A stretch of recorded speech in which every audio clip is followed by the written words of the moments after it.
In the VR short course, there will be a variety of technical assignments that help to develop a foundation working in 3D software, specifically getting expertise in Unity 3D. So we will go through a series of technical exercises that will help students to learn how to design 3D environments, how to manipulate them, how to light them, how to record out of them, and ultimately how to export an environment for a headset. But there also will be more interpretive or generative assignments where students will have the opportunity to work out concepts or content in their virtual development as they see fit with their interests in VR. So it'll be a combination of both gaining technical expertise and also developing what exactly they want to do designing VR environments. So I think the way that the course is structured is that sort of the foundational thread that goes through the course is going to get everyone at the same level and learning the basics of Unity and VR development. So I think there is sort of a foundational level that everyone will get, and that's going to be sort of the main meat of the course. But I think there also will be opportunities for students to explore their interest or take on the course in a new way. You know, one way that happens is through these more open-ended assignments, especially towards the end of the short course.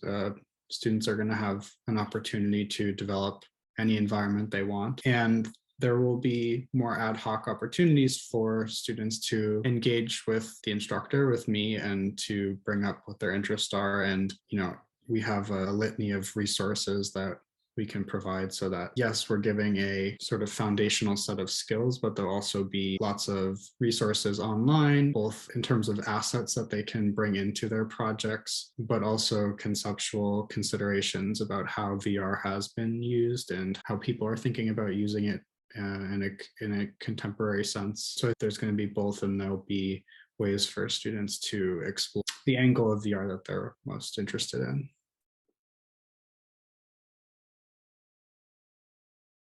They're going to be really comfortable developing their own virtual worlds, and not only making them in the program, but in the software, but getting really comfortable with ways that those things can be, I would call it, exported, or can be turned into various ways that others can experience it. So people are going to be really comfortable being able to produce videos out of Unity, both 2D videos and three-dimensional or 360-degree videos. And then they're also going to be really comfortable developing something in a headset that they can show in a gallery space or show to their friends or experience in the headset. I guess the feeling I had towards VR was I was very afraid of it. I was very nervous using VR. I thought it was a very strange experience. And so I felt really kind of tentative actually towards VR. But at the same time, that fear kind of made me want to work in it. It seemed exciting in some way. It seemed new in some way. And so while I was doing my MFA, I was working in VR and took a course in VR. And I just really loved it for its ability to be this sort of sandbox of really anything you wanted it to be. You could restage old memories that you had. You could develop new worlds. You could develop new kinds of spaces. So I've really used it as the foundational sort of medium of my art practice. Not that every project that I've done ends up in a headset, but typically it involves some relation to these virtual worlds that I'm trying, virtual worlds or virtual relationships that I'm trying to create on the computer. You know, for this course, we're definitely assuming that no one has prior experience, which I think is great because it won't be intimidating in any way. There's no prerequisite for taking this course. It's going to be built from the ground up. So not only is this a great course for learning how to develop VR environments, but it's a great introduction to 3D softwares in general. I'd say there's a little bit of a learning curve, just getting oriented to how to work in 3D space, really mostly navigating 3D space and understanding how things work in 3 coordinates versus 2 coordinates. So I think just some practice. And I always think that when people are exploring topics in a new software that they are interested in, or they are sort of imagining new ways to use it, that's when people learn best. Of course, there will be technical exercises that can help, but I think ultimately, once you take on your own project and have to troubleshoot how to bring it to fruition, that's kind of when learning becomes both fun, exciting, and I think that's kind of when you get over the initial technical hitches of VR. There's certainly challenges and there's certainly benefits. I mean, I think a lot of the time you're spending is on the computer and it's not even in the headset. So just getting it off the computer and into a more sensory experience in the headset, I think is a really big step. And I think both seeing my work and I think when students see their work in the headset for the first time, it's a really exciting moment just because you can't quite place yourself in what's going on until you see it in the headset. I think some of the challenges of showing work publicly is right now the sort of individual nature of VR. So there's you can't have 25 headsets laying around in a gallery. You might be able to at some point, but typically that's not the case. So it's a little bit of a time concern.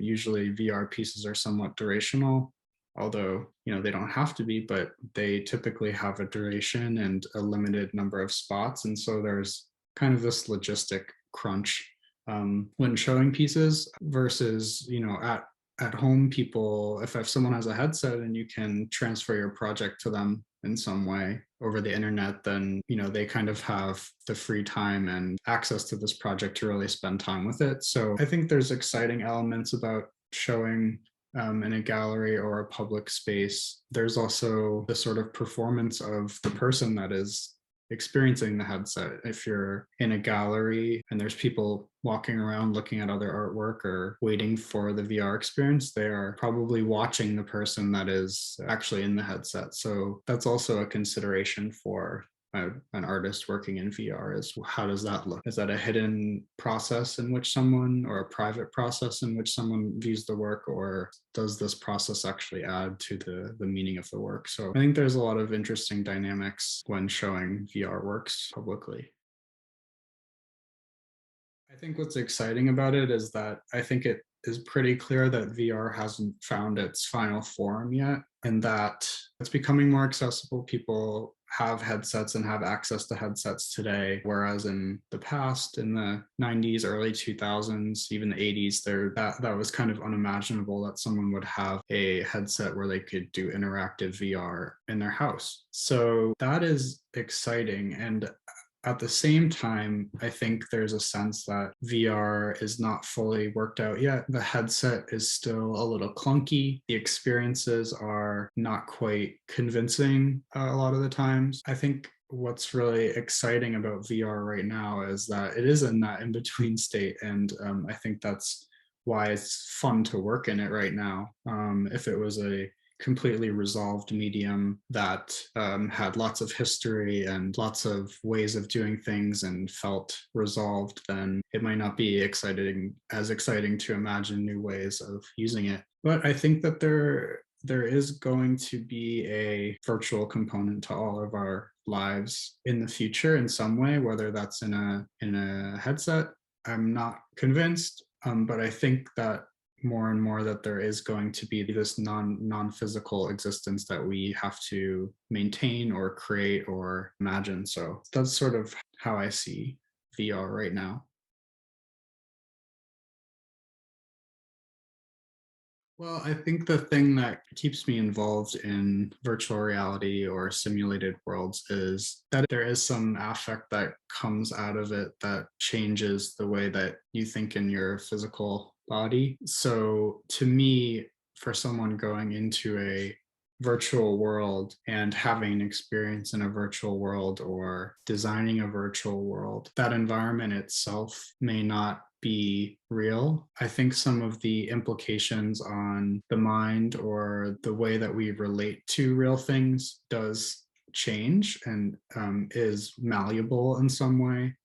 And so I think of a virtual world not as something that is going to replace the physical world or that is in contrast to the physical world, but that comments on the physical world by either changing the assumptions or offering something new that the physical world doesn't. I think I'm most interested in how we bring those experiences back into our physical realities. I do think that just the mere fact of more people getting experience in simulated worlds, that it opens up lots of possibilities. I mean, I do think that there is value in different therapies that can be created in VR, different experiences that might help someone understand a scenario happening in their real life better, or even imagining a new way that they might relate to their physical existence. And so virtual worlds are at once